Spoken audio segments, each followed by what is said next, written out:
Yup. All right, it is recording now. Hey, everybody. Welcome to DS3's first workshop of the year. My name is Tanveer. I'm the ML workshops lead for the workshops committee here. And today we've got Anurag and Takashi, who are we are all previous interns who've worked at other companies over this past summer, and we're here to share our experiences with you guys and see what you guys can learn for this year's competitive interview process for internships. So yeah. So before we get started here, we'd like you guys to fill out this check-in link so we can kind of get a head count and know who all are actually joining the workshop. So yeah, and also give us any feedback that you guys have. And right here, we've also got a bunch of other upcoming workshops, and not limited to just this one. So next week we have our Intro to Pandas workshop, which is really useful for a lot of you first years who are in DSC 10 or any other people who are just looking to get their feet wet to data science. After that, we're also doing a collaboration over this next quarter with Neurotech at UCSD. And you guys will learn more about that next week when we have a workshop with them where they are going to be cracking open a neural data set that they have themselves recorded. So stay tuned for that. After that, we've got a data structures workshop and then an intro to deep learning workshop the week after. And this is not at all the only workshops we have this quarter. We have plenty more upcoming. So just watch out for Facebook or on announcements on Discord for what else is happening. So yeah, we're going to basically be talking about our personal experiences as interns and how we also got our jobs last year. And then we'll cover the interview process for getting a data science or software internship. And after that, we'll kind of briefly cover the concepts that you guys should be studying to maximize your chances. Right. So, I'll introduce myself. Hi, my name is Takashi, and I'm a third-year data science major. And this summer, I worked as a software engineer at Oracle. And since because of the COVID situation, I work remotely from my apartment in San Diego. Yeah, and so here are some projects that I worked on. So you know Slack, right? So I made a Slack chatbot for my team so that customers can query their information from Slack with natural language, and then I use natural language processing engine that Oracle has, and then implement it with basically Node.js, like a lot of JavaScript code and stuff like that. It was really fun. And on the right, you can see what my typical day looked like. So 8 in the morning, I had to wake up because my coworker was in India, and then I had a Zoom meeting with him a lot. And then after that, I had lots of flexibility. So I just work whenever, and sometimes tech talk and stuff like that. So yeah, I definitely recommend intern overall because especially at those big tech companies, because they have a lot of intern events where you can learn a lot from executives, and also technologies that they're building about cloud computing and stuff like that. And yeah, that's it for me. So next slide, please.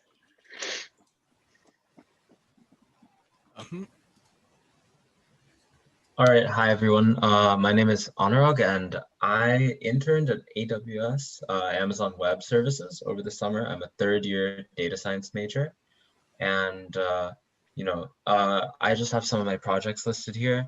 The one that I did at Amazon was a security findings ML dashboard that I built out from end to end. That's the data ingestion, the whole extract, transform, and load process was done with AWS Athena. And then at some hackathons this year, I've made a contact tracing app and an app that tells you the social and environmental cost of goods based on the tax it takes on the earth to make them and stuff like that. And here we also have some of the technologies that I'm used to using. A lot of my coding over the summer was done in Java with some SQL. At my on-campus job, I use a lot of C# for some Windows-related work, and I've also gotten a lot of experience in Python and R. just from all of the things that I've been doing on campus. Also got a lot of experience with AWS SDK for Java and Python over the summer, and you know, your usual Python packages like pandas and scikit-learn. You can see my usual day in my internship over on the right. I would not usually wake up at 7 a.m., but this was a specific day where I had a meeting at 8 a.m. So I had woken up a little early. You can see there's a lot of work outside of coding that goes on inside of your internship, but yeah, a lot of your day is dedicated to just coding and, you know, meetings. And there would be like fun intern events from time to time, like happy hour games where, you know, I can't drink alcohol, but like, you know, I'm there for just hanging out with everyone. So yeah, that's just my basic day as an intern, and I'll move on to Tanveer. Yeah, actually, before we move on here, Takashi and Anurag, how did you guys actually get your internships? Oh, right.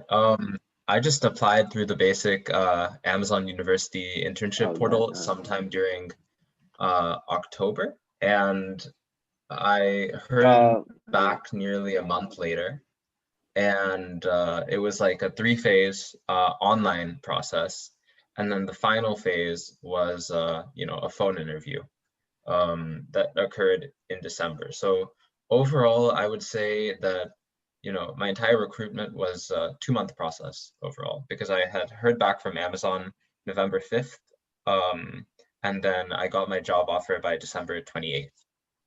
So yeah, that's kind of my process, I guess. And I'll go more into depth, I guess, as we explain in the later slides, like how the process works. My experience was like a lot different from Anurag's, because I applied really late. So I actually applied to Oracle in January, like January 1st, or like sometime around there. But I do not recommend like applying late like that, because like most of the jobs are already filled up. But I got lucky with this one because 2 week, I think after like 2 weeks, my manager called me, and then we had like an hour and a half phone interview, and like I didn't have any like online assessment or anything. I just had 1 hour half interview, and then I got an offer. And I'm not sure if this is like a standard. So like, but it really depends on companies, I guess. But generally, I recommend applying earlier than I did and be prepared and listen to what we're going to talk about. But that was my experience. Yep. And then I'll move on to myself here. So my name is Tanveer. I'm a 3rd-year data science major here at UCSD. And over this last summer, I had the unique opportunity to intern as a software engineer intern at American Express. So at MX, I was actually working on the database engineering team, where I was actually not working on analytics as much or data science as much, but I was working on deploying data science applications for scalable uses. So my first project for the first half of the summer was basically creating a Kubernetes cluster on some VMs that my manager had given me. And then I had to deploy some databases as well as create APIs for certain models and then deploy those to that Kubernetes cluster. So with that, I got some good experience working with Node.js, TensorFlow.js, and many different databases as I list there, Mongo, Postgres, and Couchbase. And then the second half of the summer, I actually got to switch gears a little bit and then work on data migration projects. So I had to, you know, use Node.js and create a data migration script that I deployed to that same Kubernetes cluster. So that way they could migrate data from Mongo to Postgres, because Amex for some reason did not want to use MongoDB anymore for their personal use. So through that, I had no real experience before that on using a lot of these technologies. I had no JavaScript experience basically before I started. I used like no Python in my internship, which is really surprising. But yeah, I got lots of exposure to new technologies. And then on the right there, you can kind of see what my typical day kind of looked like. A lot of it was courses, just working, coding. A lot of it was actually reading documentation, like more often than not, actually. And then obviously I also got to, you know, experience other like intern events as much as you can in the online format. I would, you know, do game nights with some coworkers, maybe other socials, tech talks, things like that. And we still also, as you know, other interns on my team, we also still got to collaborate, which is super nice. And as for how I got my position, last year actually I didn't actually apply to American Express, but instead I'd actually attended the career fair at UCSD, the fall career fair. And when I walked up the American Express booth, I gave my typical elevator pitch, and then the recruiter scheduled an interview actually the next morning in the career center. So after that interview, I got the call back the the next week that I'd gotten the offer. So, and the interview format there was two back-to-back 45-minute interviews, and they were a mix of both technical and behavioral interviews. So it was like all done in person and on campus. And I know that that's not exactly like what the interview process is going to look like this year with everything being virtual. But I hope that my experiences in other interviews even could also help you guys out with this internship cycle. So the first thing we want to talk about is what kind of internships you guys as data science majors can apply to. So the great thing about being a data science major here at UCSD is that you guys have a lot of flexibility. You guys are not just pigeonholed into just working within data science or being labeled as just a data scientist. I've seen many of my peers work in many different roles, ranging from being a machine learning engineer to being a typical, like for example, all three of us actually here were software engineering interns, even though the fact that we were actually data science majors, right? We competed with computer science majors from all over the country, but still were able to get these software engineering positions where we're still working on data science, but we don't exactly have the data scientist label on ourselves, right? So you guys should not just pigeonhole yourselves to one specific label or one specific role, and just look at different job postings and see what fits your skill set, right? Because I've seen people labeled as research scientists, applied scientists, cognitive developers, business analysts, and the list goes on and on and on. You guys are really, really flexible in what you can apply to. Just make sure obviously what they want out of you matches up with your resume and your qualifications. And if I could add on to that actually real quick. So just at Amazon alone, I saw multiple students from UCSD, our data science program, working in a lot of these roles: applied scientist, software engineer, and business analyst and data analyst. So it's very much possible for you to score one of these other positions at a FANG company if SWE or data science isn't exactly your interest, or if you have a specific specialization in business, that's completely possible too. Oh, I think Anurag may have cut out there. I know his internet's a little spotty right now, so we'll just move on for now. Hopefully he reconnects before he has to start speaking again. Yeah, I think we got time. Mm-hmm. Oh, there Sorry, he is. Disconnected for a moment. Did you want to wrap up or should we move on? Oh no, that's about it. Yeah. Yeah. So Takashi, that's all you. Oh, okay. So from here, I'm gonna explain what the overall process of interview will look like, and this is pretty standard for most tech companies, no matter what roles you're applying. And I'll explain first right now. So phase one, sometimes they give you a online coding challenge to see if they're how capable you are in terms of basic understanding. Phase two will be coding challenge with a phone call, and then phase three they'll ask behavioral questions on the phone. Typically they happen in the same phone call, and then the last phase could be potentially you go onto the onsite and then they interview you there again. Okay, so next slide, please. So first phase, online assessments. As I said earlier, typically this consists of couple of coding questions online, and they ask you about coding questions. We're gonna see an example later, so it's probably better if we just go over that later. But yeah, and you could most of the time you can choose any language you want, and if you're a data science major, probably you're most comfortable with Python, and that is fine too. I always code in Python because it's simplest, in terms of syntax, and then you make less mistakes. But you could also use Java or any other language if you want. And so for these kind of things, like it's really important to have basics done before this. And so like in terms of data science courses, if you've taken the DS3, you should be able to like answer any of the like topic from that course, like if you are asked here.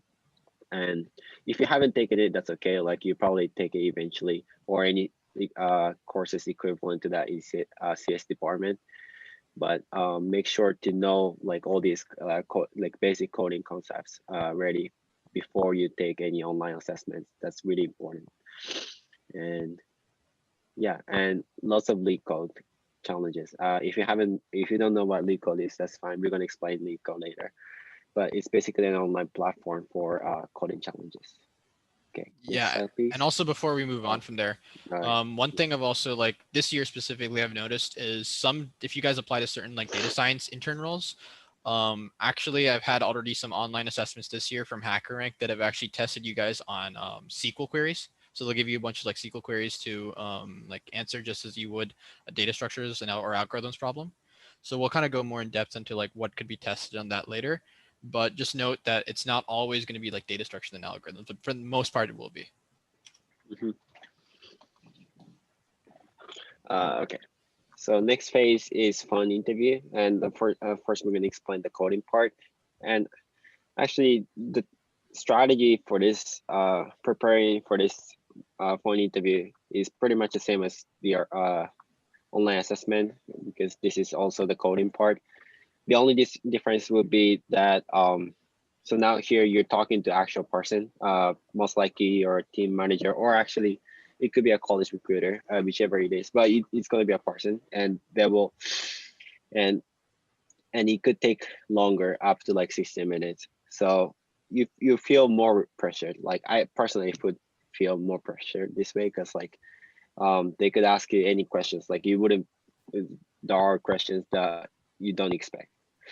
And so usually what they do is like basically they give you a prompt of like some coding questions, and then they'll be like, ask me any questions if you like, but just keep working on it, right? So you just gonna be thrown out there, and then so all your goal is obviously solve the question, right? But also another thing is you're expected to explain the process, your thinking process throughout the coding interview, because what they're expecting you to do is to like be clear about like what you're thinking, so that you know they can help you in the actual job if you get stuck or something, or like they also want to see like how like intelligently you work on, or like or many aspects that are required in like technical jobs like this, regardless of if it's like software engineering or data science. So make sure you keep talking on the phone. Don't be like just working on this like silently and then ask question if you just get stuck, because that wouldn't give too much information to the recruiter, right? So that's like number one thing you have to do. And yeah, and so on regarding that, you have to keep asking questions, like if you're unsure. But yeah, unless you guys want to add on to that, I'll move on to the next step. I think you got it. Good. Yeah. Okay. And phase 3, so this is so-called behavioral part. This could usually take up to 30 minutes, like depending on companies. But so you're on the call with the recruiter, and so after or before taking the coding interview, the recruiter would also ask you some questions like, what are some like biggest challenges that you've had in your life, or like what's the project that you're most proud of, or stuff like that. And they're trying to see like your soft side of it. They're trying to assess like how well would you fit into their team, right? Because they want to accept people they can like work comfortably.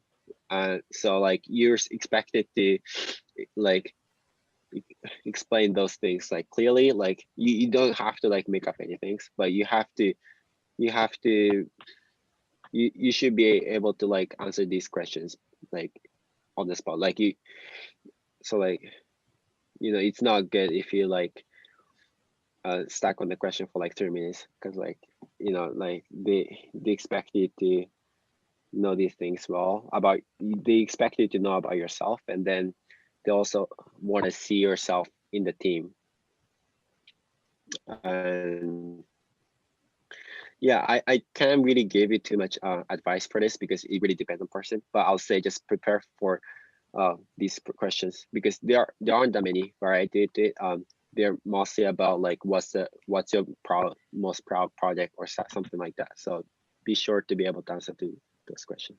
Yeah, another thing also to add on to that is like a lot of these type of behavioral interviews aren't just like played out as like they're gonna ask you, they're gonna bombard you with a bunch of questions and you're gonna keep answering like it's a rapid fire round or anything like that. Like these kind of interviews typically start out with they phrasing a question and then it plays out like just a normal conversation with the recruiter. Like you just have to make sure that you are like conveying yourself pretty clearly. You're not giving off any red flags to the candidate. And typically that's like what they look for. Like they just want to see that you're a cohesive thinker who can, communicate pretty effectively. Yeah.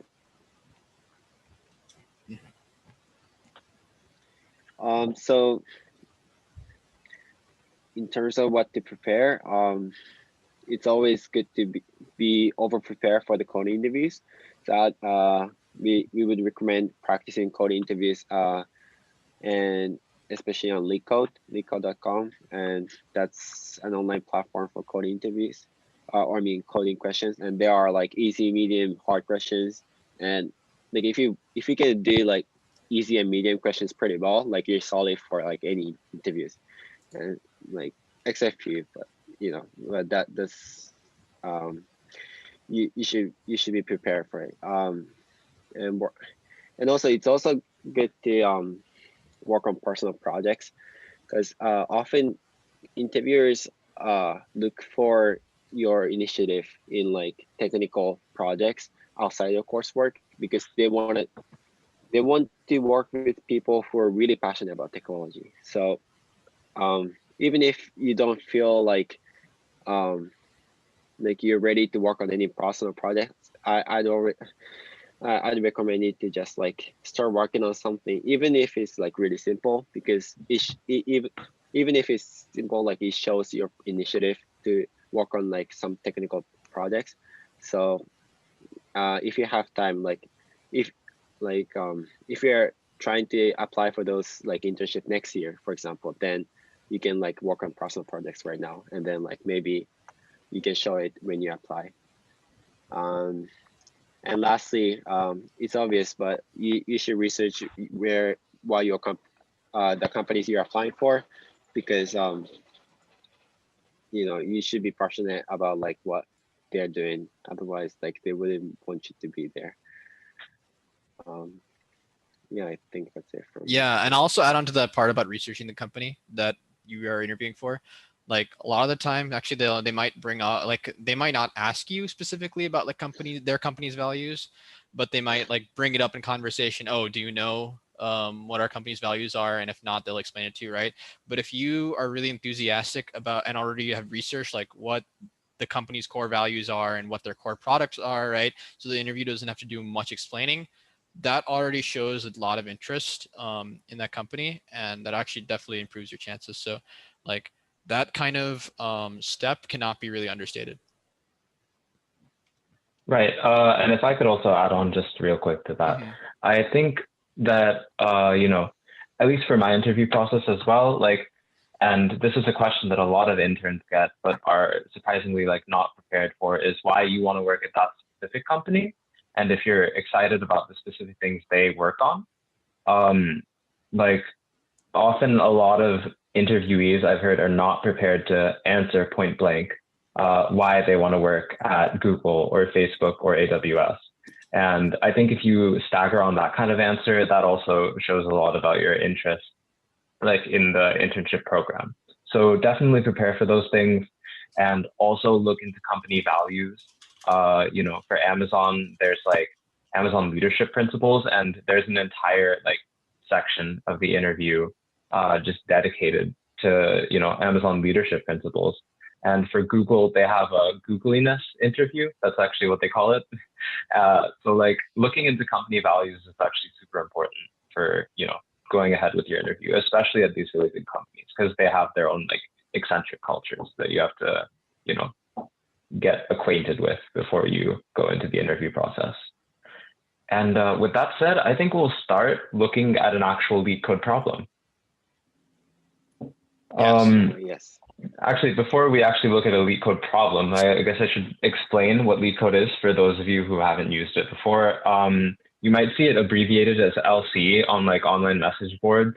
Basically what it is it's a platform that simulates what it's like to be in a online coding assessment. You can see my leak code dashboard here, or at least like a snippet of it. And you can see that there's a lot of stats. You can see there's percentage signs or percentages that correspond with how many people have successfully submitted a certain problem. So you see things like top K frequent elements, like maybe you have to return the top K most frequent elements in a list. And that's like a medium problem. And you can see they're ranked easy, medium, and there are also hard problems.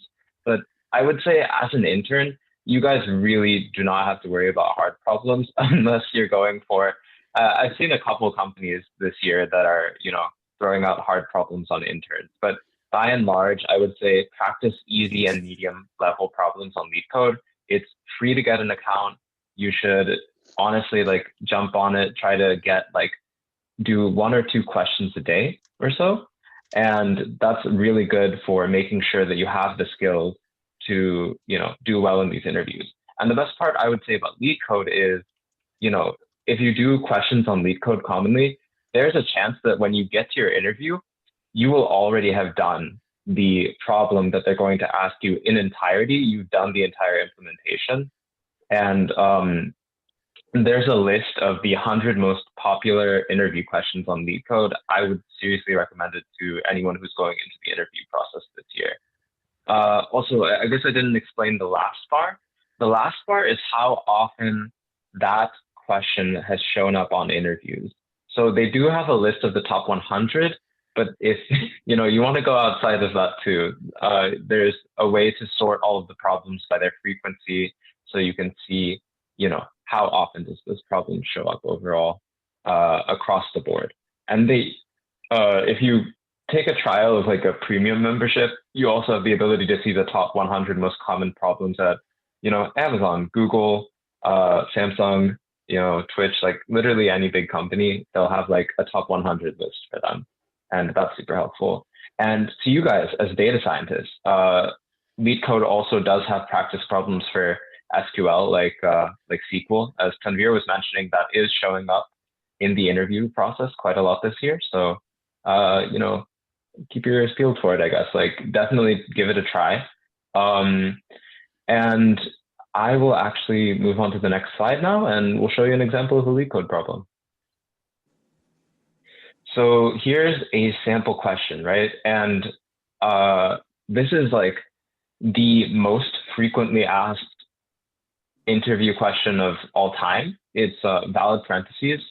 So does anyone actually know the problem, like the solution? We'll just walk through what the problem is first. Yeah. Or actually, maybe I'll just read through the problem really quick. So given a string S containing just these pairs of, opening and closing parentheses and curly brackets and square brackets, you have to determine if the input string is valid. And validity is defined as opening brackets must be closed by the same type of brackets, and opening brackets must be closed in the correct order. So for example, example 1 is correct because we see that we closed both. We closed what we opened. The same is true of example 2. Every bracket that is opened is then closed. Example 3 is, however, false because we used the wrong type of bracket. And example 4, we see that the bracket, we have opened one, but then we hadn't closed the one before it. So we actually you might see that there's one case that we haven't thought of here. So like, for example, what would happen if we opened two parentheses and then we closed two parentheses right after, but they were all the same type of parentheses. We don't know from this example if it would actually be valid.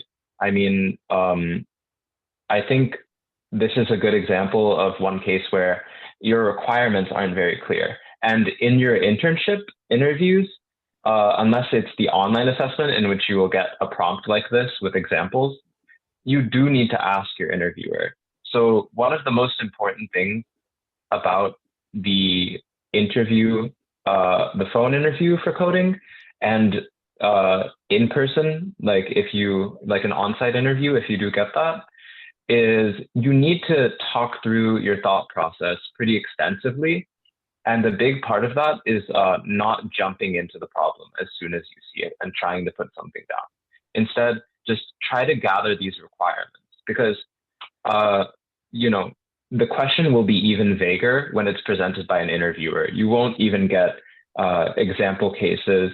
You won't get the terms for validity exactly. You need to seek out the edge cases, and you need to find all of those situations in which this could fail, or just things that aren't covered by their original description. For valid parentheses, so does anyone think they have an idea of how we would solve this? So we got actually, that's right. Yeah. Are we going to use a stack? That is correct, actually. So we use stacks for reverse order processing. So we want to make sure that we use that stack to make sure things are closed in the opposite order that they were opened. So every time that you know, we see an opening parentheses, we put it into the stack. And every single time we see a closing parentheses, we pop one out of the stack. And if the one that we popped out of the stack is the corresponding parentheses to the one that was you know, detected in the string, then it's valid and we keep on moving. And we keep on doing that till we get to the end of the string, and we check if the stack is empty, meaning are all of the opening parentheses closed properly. And we are also checking, were the opened parentheses closed by the correct type of bracket using a stack. So this is a very simple problem. You can see it's rated easy, like 5,600 people have at least, you know, liked it. I'm sure a lot more people have done it. But the answer, you know, isn't immediately evident that it's a stack. I think I was staggered on this for quite a while when I was just getting started on LeetCode. So I think, you know, to kind of get an idea of how people use data structures for these coding problems, it's really not anything that you can just intuitively do. It's something that you kind of have to pick up from doing a lot of LeetCode problems. But what we can do is recommend some important like courses of study for you guys and things that you should look into, which is how why we'll be moving on to the next slide. Here are the big concepts to study. You know, algorithms, data structures, dynamic programming, and recursion, which we don't really have a slide for. It's more of just like a general topic. So like look up dynamic programming and recursion, and big O notation, object-oriented and object-oriented programming. So I can talk about big O notation really quick. So big O notation is essentially the metric that programmers use while writing their code to determine how fast will be. So I'm sure, have you guys taken, do you guys know like sorting algorithms, like bubble sort and like quick sort and like stuff like that, right? Like you use big O to tell, you know, general audience how well your program scales to the amount of data that is put into it. So you can have things in linear time, meaning that like the program grows in scale with how much data you put into it. Or you could have quadratic, where it is however much data you put into it and you multiply that by itself. So that's O of n squared. And there's a lot of other ones like log n and n log n that you have to deal with when you're looking at different coding problems. but essentially it's important during your interview to say things like, I could do this, but it would be in O of n time, or I would be doing this lookup on this hash table and it would be in O of 1 time, because the interviewer really wants to see that you are putting these considerations into any code that you're making. Because as soon as you nest like 3 for loops, like you're done. So I mean, like you gotta really think about every single thing that you put into your program, and you have to like speak about it in terms of big O notation, in terms of not only storage but also time complexity. And then another thing that's important, dynamic programming and recursion, right? So these are actually not topics that are covered inside of this workshop, but they are just general like ideas in programming that you would be good to like memorize and like look through, you know? And with that, I think we'll move on to the algorithm section. So some really important algorithms that you should know by heart as data scientists, especially graph traversals, are extremely important. Remember breadth first searches, depth first searches, Dijkstra's algorithm. If you guys don't know what some of these are, we will be having that week 4 workshop in data structures and algorithms that you guys can come to if you want a quick like primer on all of these. And there's a lot of great content on the web out there for just learning about these different like traversal algorithms. Minimum spanning trees using Kruskal's algorithm is also possible. Binary search and binary tree traversals as well. So that's like pre-order, post-order, regular traversal.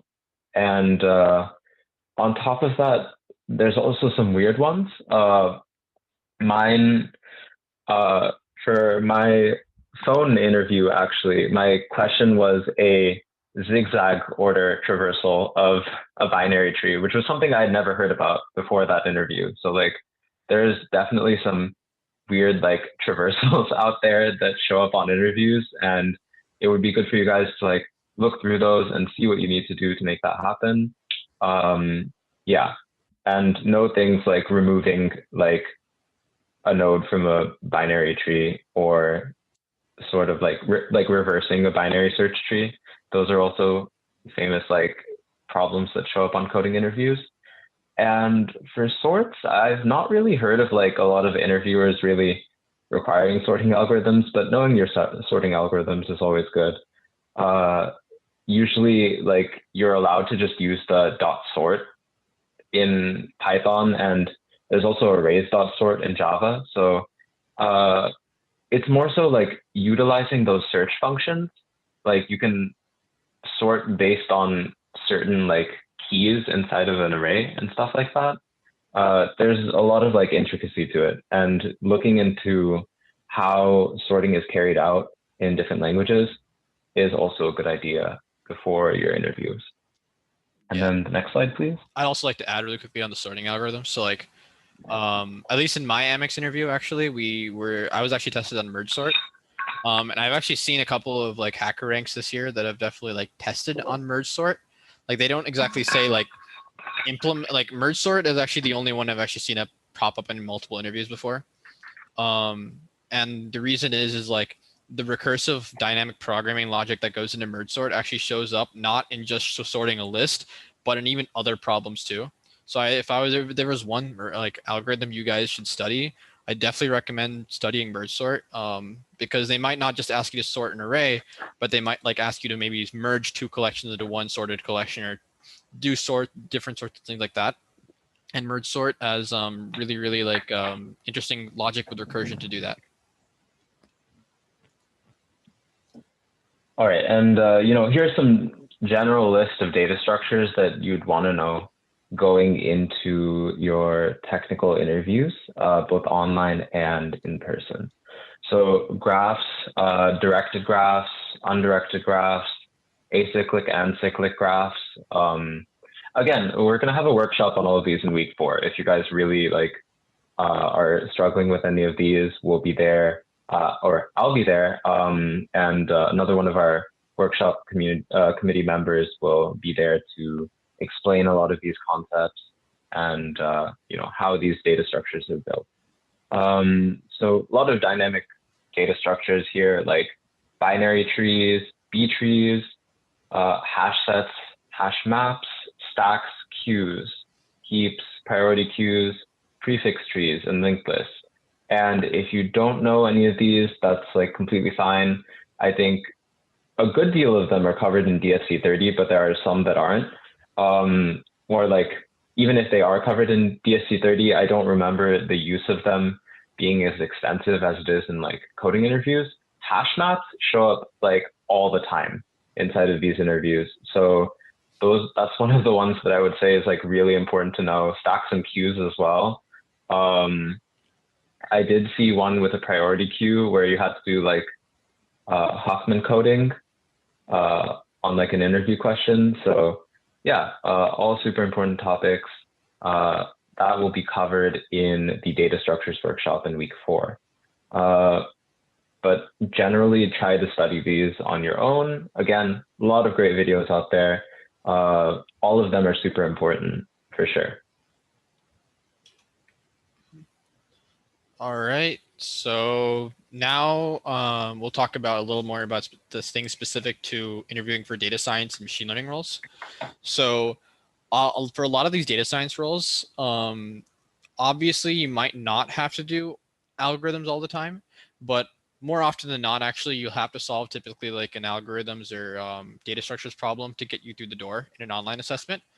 And after that, in the phone interview, typically, they'll definitely ask you a lot more of these sorts of data sciencey questions, depending on the role that you are applying to. And I also saw that someone asked, where can we find the link to the slides? We'll actually make those available after the presentation. We'll probably post to Facebook and also to Discord, probably. But basically, these are some of the general things that are covered on data science interviews. So obviously you guys in your data science classes are going to be building a good foundation of like knowledge of probability and statistics. And you not only need to know the theoretical concepts, but how to also apply them in the real world. So people might give you like, like general like problems where maybe like, how is a good way to say this? So so sometimes they'll give you these experiment design problems where the interviewer will give you like a potential change they want to make in a product, right? And you have to basically make an experiment design or A/B testing process where you then have to actually test which change do users prefer in that product, right? So that sort of thing is actually covered in some statistics classes as well. They'll also ask you questions about like, how do you interpret certain metrics from in data science? What metrics would you gather to get certain information and certain uses? It's pretty open-ended, and we'll also provide like a good GitHub repo later that you guys can look at for what kind of questions are asked around probability and statistics. But it's definitely good to just get a good foundation in it and try to just get a feel for the types of questions people will ask with them. Another big one is also knowledge of databases. So obviously you have to be able to write SQL queries, querying databases. That's a huge part of your job as a data scientist. You need to know how to join tables. You need to know how to aggregate data using group bys. You need to know how to create pivot tables to present those aggregations in cleaner formats. These sorts of things are actually I've been seeing them pop up now in HackerRank online assessments a lot more now, but I've also seen them pop up in phone interviews. Like for example, when I actually interviewed at Facebook my first year, and they actually made me write a couple of join queries. And then while I was doing that, they also asked me to, tell them the difference between outer joins, inner joins, left joins, right joins. So they will ask you a little more technical things as well, relating to those SQL queries. And then they'll sometimes more like this is a little more rare, and it also depends on the role you're applying to. Some interviewers might ask you about query optimization and schema design concepts, how you actually design a database or database schema. These sorts of things you can learn online, and they also are covered in DSC 100, which will definitely help you. And then the last thing that's also covered a decent amount is vectorization. So this is definitely a little more geared towards like machine learning engineer roles. One really big thing when you're creating machine learning algorithms is for loops are incredibly inefficient. Like Anurag mentioned it earlier, that for loops are obviously in linear time, right? And that means having to go through each element in a data set one by one, which is not always the most efficient thing when you're trying to create a really heavily optimized machine learning algorithm, right? So it's really important that you guys understand how to use like libraries like NumPy, TensorFlow, Pandas, or PyTorch, so you can manipulate vectors and matrices, so you can create optimized code that doesn't use for loops. I know Professor Langlois as well goes pretty in depth into this in DSC 80 and puts a lot of emphasis on this. And I can't stress this enough. Like I've had machine learning engineering interviews where they've asked me to make sure that I write code without using a single for loop. Yeah, and sometimes the answer to those questions can be less obvious. And outside of data science, there's also some other like a lot of other ML concepts that are covered on interviews. So obviously, you need to have a good foundation for machine learning engineering roles on what machine learning algorithms you might use in the real world. So you might be, you need to have a good knowledge of like, how to use neural networks, deep learning, decision trees, support vector machines, linear regression, logistic regression, and the list goes on and on and on. So I've had problems or questions asked to me in interviews where people would ask me like, would give me like a problem that they're working on or a data set that they're working on in their company, and then ask me, what machine learning algorithm would you use here? And can you explain to me how to use that algorithm, right? Explain to me how that algorithm works. Even sometimes actually asking you to implement a part of that algorithm. I know someone, for example, who interviewed at Apple last year, and they were actually asked to create an implementation of the convolution algorithm, which is actually used in convolutional neural networks. So like I haven't heard too many examples of people like being asked to implement algorithms, but know that it can sometimes appear. Another thing that's really important is the training process for machine learning models.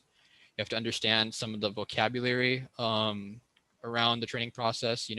How do you like what kind of different hyperparameters or things you can actually change in a model to improve performance? Like how do you maybe increase the amount of layers you're using in a neural network?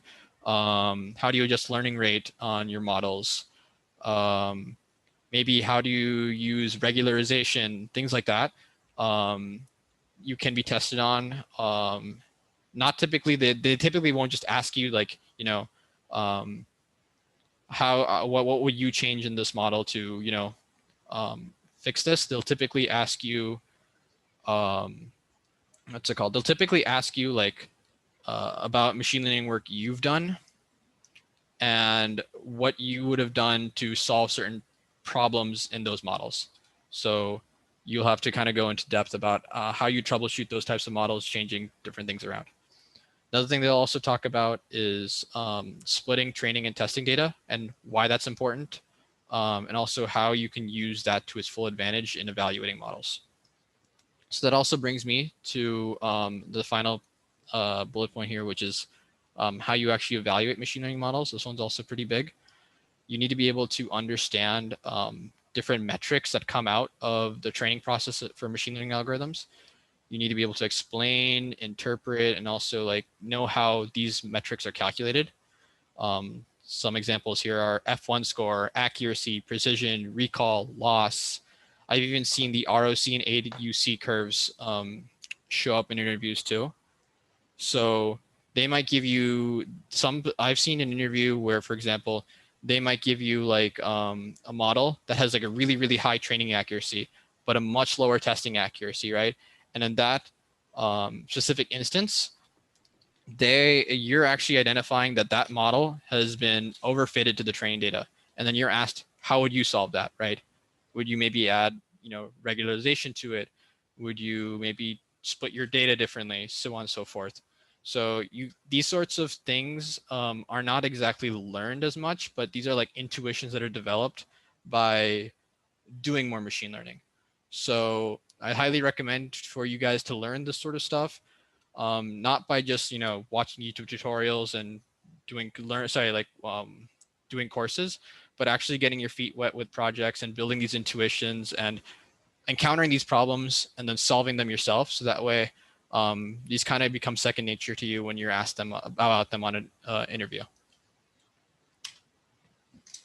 So yeah, at the end here, we've got a couple of resources that you guys should definitely take full advantage of to land that next internship.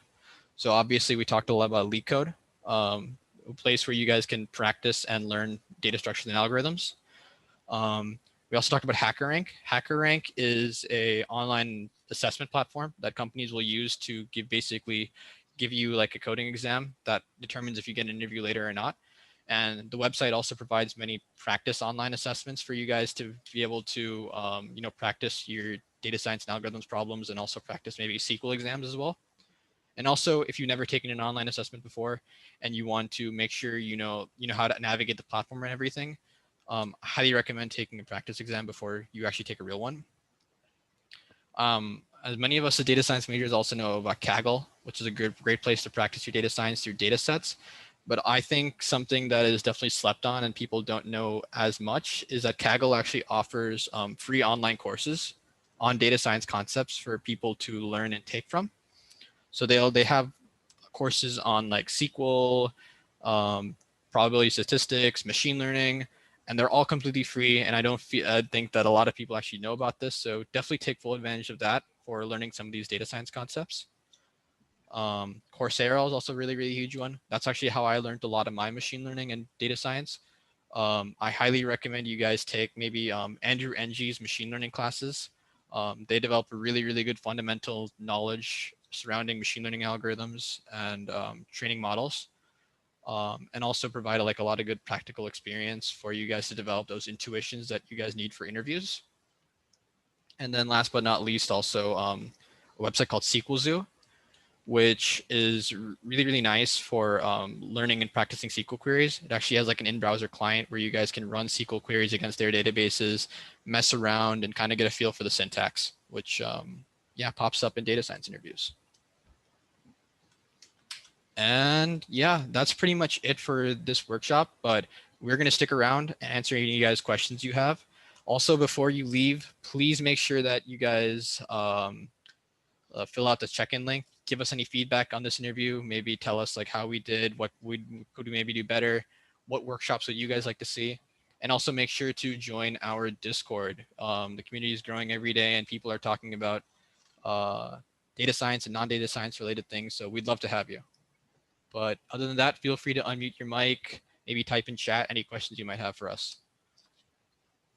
Yeah, that's right. So just to say again for people who weren't here earlier, me, Tanveer, and Takashi, we all completed online internships this summer. Me at AWS, Tanveer at Amex, and Takashi at Oracle. So like if you have any questions about company-specific experience or just the general internship like experience or the recruiting process, just let us know. Feel free to throw it into the chat or, unmute your mic, whatever works with you guys. Yeah, and also we are recording this meeting, so you guys can always come back to the recording, and also we'll also be posting the slides later. I have a question regarding so I'm kind of still new on this job/internship hunting process. So I guess what are some first steps to take when you're trying to go into this process? So I'd highly recommend keeping yourself organized through this process. Honestly, the lines have kind of gotten blurred for me. Sometimes I don't even know what company I'm applying to as I'm applying to them, right? Because all of them are asking for the same information, and you're literally just entering in the same personal information over and over again for apps, right? So actually, I'll post this one resource I've been using, which has been a nice crowdsourced list of internships that you can apply to. And also make sure you keep yourself a spreadsheet for, what companies you've applied to, what companies you heard back from, and keep yourself organized, because this process can get really, really hectic. And as you apply to more and more companies, it's pretty hard to keep track of everything. But any others? Oh yeah, and to that regard, I also have a link for all of you. Yep, that's the exact one. Internships. Thank you. It is a huge list of open internships right now. And for those of you who are graduating next year, I also have a new grad list. Throw both of those in the chat. Pretty great resources. Yeah. Yeah, so we'll be putting these up with slides later. Yes. All right, so Ayush also asks, what is the primary difference between a software engineering and data science interview? Can you apply for a data science interview as a CS student and vice versa? So for the second one, definitely yes. We covered that. We talked about that a little earlier. We as data science majors are incredibly flexible in what we can do, right? Just make sure that you apply to things that fit your skill sets, but your label really doesn't matter, right? All three of us here have worked as software engineering interns, not as data science interns, despite the fact that we're data science majors. So the label really doesn't matter. You just have to apply to what fits your skill set. And then the second part was, what was the primary difference between a software engineering and data science interview? We also covered that a little bit there, where software engineering interviews are definitely way more focused on the data structures and algorithms side of things. And we'll be, of course, covering that in Anurag's week 4 workshop. And then data science interview definitely covers more of the things you guys learn in your data science classes, which is, probably statistics, databases, machine learning concepts. Like, these are all sorts of things that they're not exactly going to quiz you on, but they're going to basically ask about how you apply them to real world scenarios. Right. So for example, during my interviews, during my phone interview, for example, I was asked what is the best kind of data structure for holding like IDs for like a library registration like database. And the answer is like a hash table, but you have to explain like also how those things work, like how a hash table works, how like the actual hash code is generated.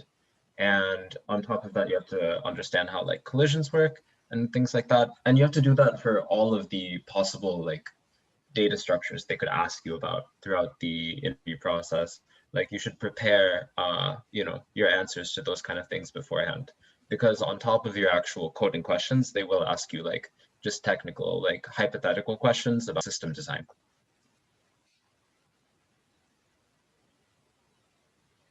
Is there a cracking the coding interview type book for data science out there? I believe there is. So our events committee earlier this year held a cracking the data science interview with ex-employees from Google and Microsoft.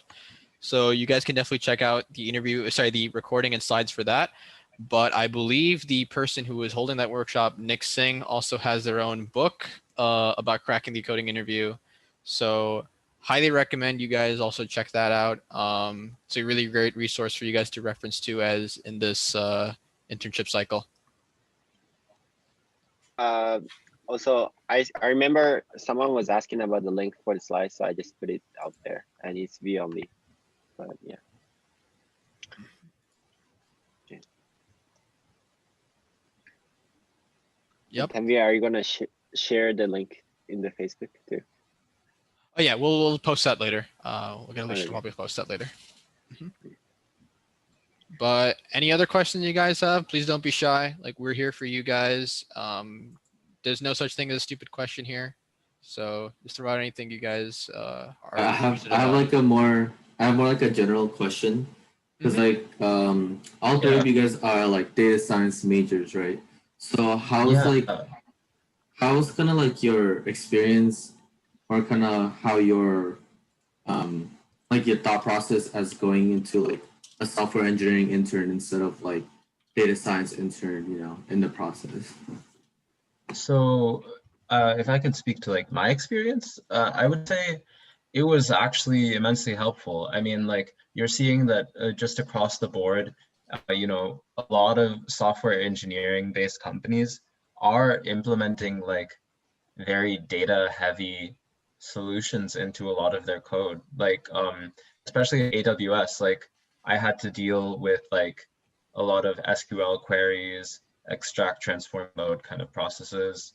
And like we were actually dealing with like millions of like records of data coming in every like 5 minutes or so. So having that data science knowledge was actually immensely helpful, I would say, at least for me. And I'm sure, you know, Tanveer and Takashi would also be able to like say, you know, speak to their experience. Yeah. So like that also talks about a little bit about like, you know, why we were also labeled as software engineering interns, but we were, you know, data science majors, right? Like, even though we're technically, you know, that label, we're still doing like data science type work, even as a part of the software engineering teams, right?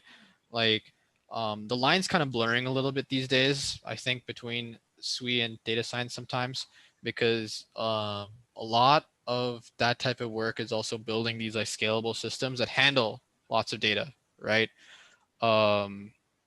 So that, yeah, that's like that type of work is like rather like very, very available these days and only continue to be so.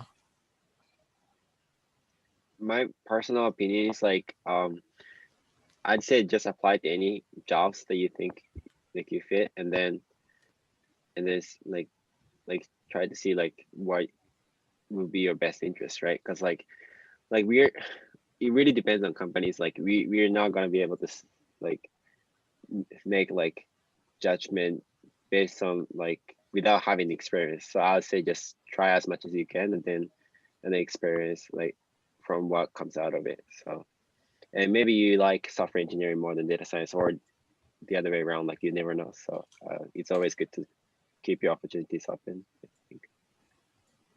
And I Thank think I you, mentioned guys. this earlier, but a lot of you guys are joining in like recently, so I guess I'll just say it again. But like, at least like at Amazon alone, I saw data science students from our program working in every like kind of role, from applied scientist intern to software engineering intern to business analyst intern. So there's such a wide gamut of fields that you could look into, and you guys can really excel in. I feel like our program prepares us to be, you know, really interdisciplinary. I guess they say it a lot, right? But yeah, it's really true. And you guys can find success in a lot of different roles for sure. So if you're not interested in the SWE route, or if you're not interested in just the data scientist route, know that like there's a lot of paths open to you. Yeah. Also, one other quick thing. After this interview, sorry, after this presentation, feel free to add any three of us on LinkedIn. And if you guys have any other questions for us, even after this workshop that you guys are maybe too shy to ask now, you guys can always DM me on LinkedIn or on Discord.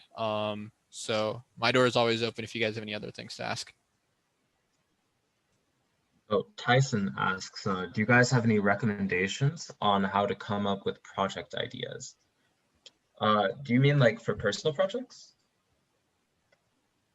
I'd assume so, right? Yeah. Yeah, okay, right. I would say, I don't know, Tanveer, do you know? Yeah.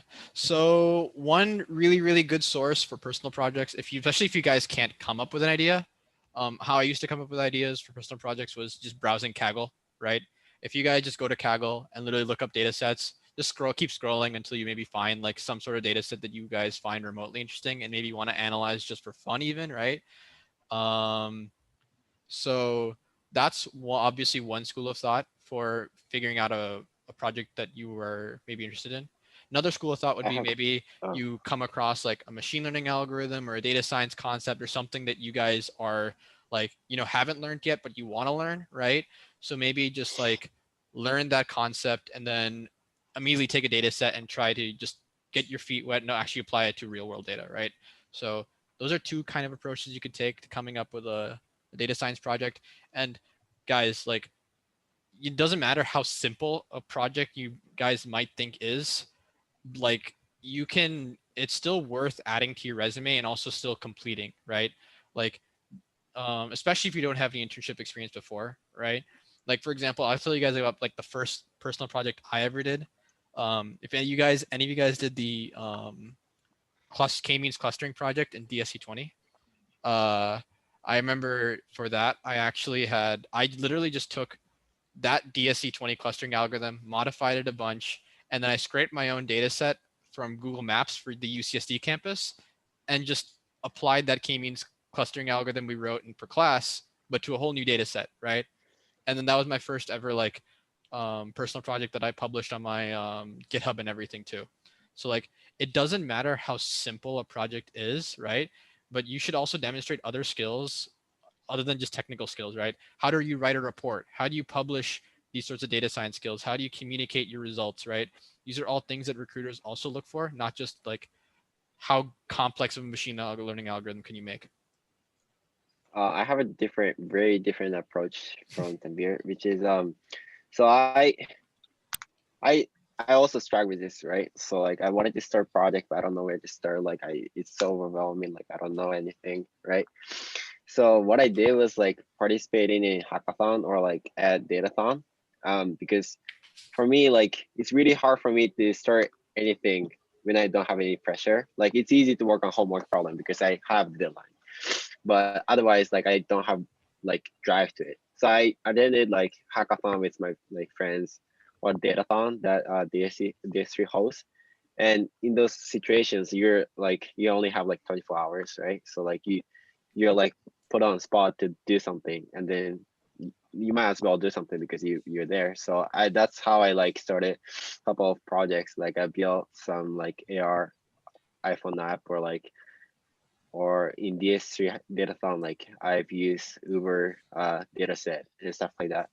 And like and after doing all these things, so you can put those in the resume, and then it's a legitimate like project. Like even though you worked only for like a day or two, like you put soul and heart like so into it. So like it's and it really shows your initiative to like if you work on it. And also it's like nice to work on like some problems with your friends. Like it's it's a fun experience. I recommend like participating in like any kind of hackathon if there's anything, if your friends are after it.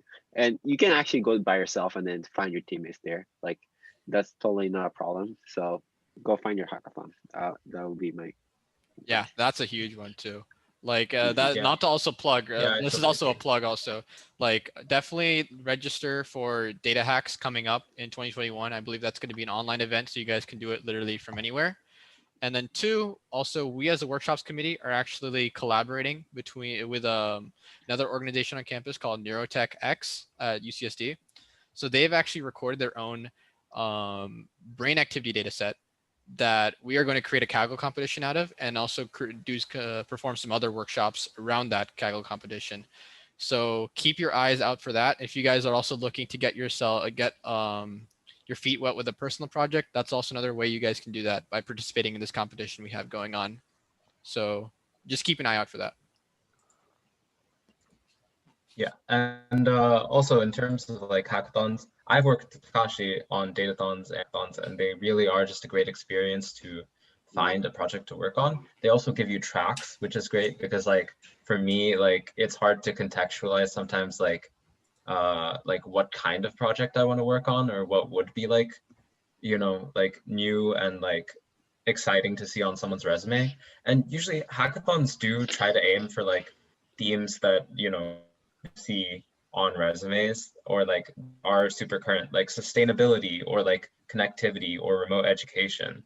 So like you know, stuff like that, it's really nice to have like a hackathon to kind of guide you towards a certain path, I guess.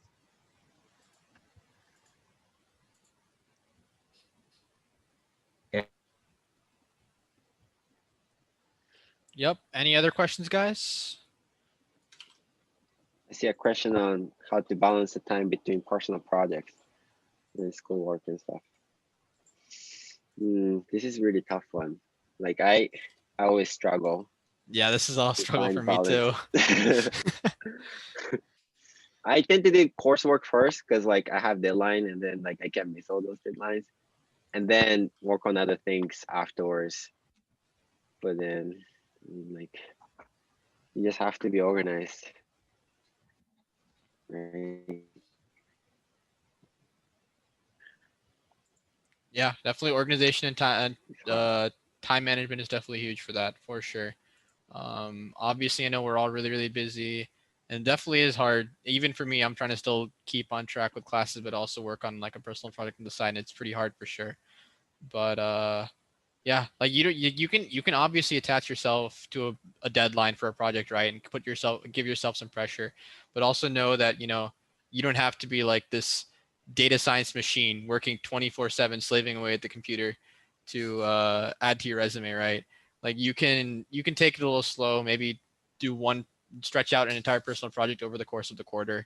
And as long as you get it done, that's all that matters, right?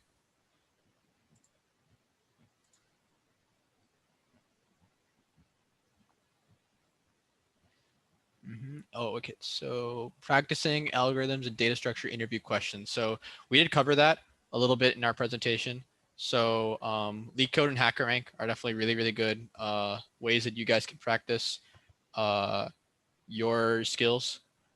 Even Anurag showed his screenshot of his dashboard here. LeetCode can kind of break down what areas you're doing well in and also what areas you should maybe practice more of. So like just kind of get to start, like, you know, whenever you have some free time or whenever you're, you know, doing your DSC 20 and 30 homework, definitely like practice some of these types of problems. And yeah, you'll kind of have a better idea of what you need to study. Oh, and I cut out earlier, but I was about to send, if you guys are looking for some hackathons, MLH has, you know, they're kind of the organization in charge of most major hackathons around the country, and everything is virtual now. You don't have to go to a campus to attend a hackathon, right? So definitely try participating in these. They happen almost every weekend. Some of them are small, some of them are like, you know, hundreds of teams. Lots of like, there's like a wide amount of, you know, things that you can go to with the MLH hackathons. So yeah, keep your eye out for that.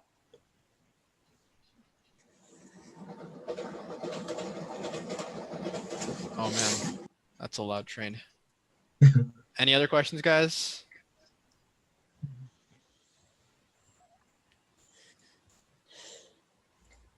All right. Well, I don't think there are too many other questions. If anyone still has anything, they can speak out. But otherwise, I think we can start wrapping this this workshop up.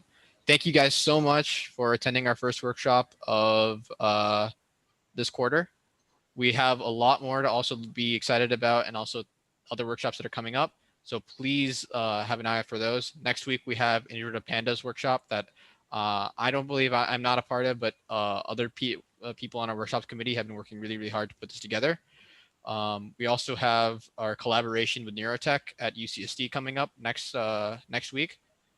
And after that, we've got a data structures and intro deep learning workshops the weeks after that, and also more workshops planned in the coming weeks as well. So just keep an eye on Facebook and Discord, and you'll see more from us over the rest of this quarter. But yeah, thank you guys so much for coming. All right, thank you guys. Thanks everyone for coming, and we will be posting recording of this and, you know, all of the accompanying links like the presentation online. Yep, I'll put in the slides like into the Discord right after this this is done, and then whenever the recording's ready, I'll also try to post that. All right. See you guys.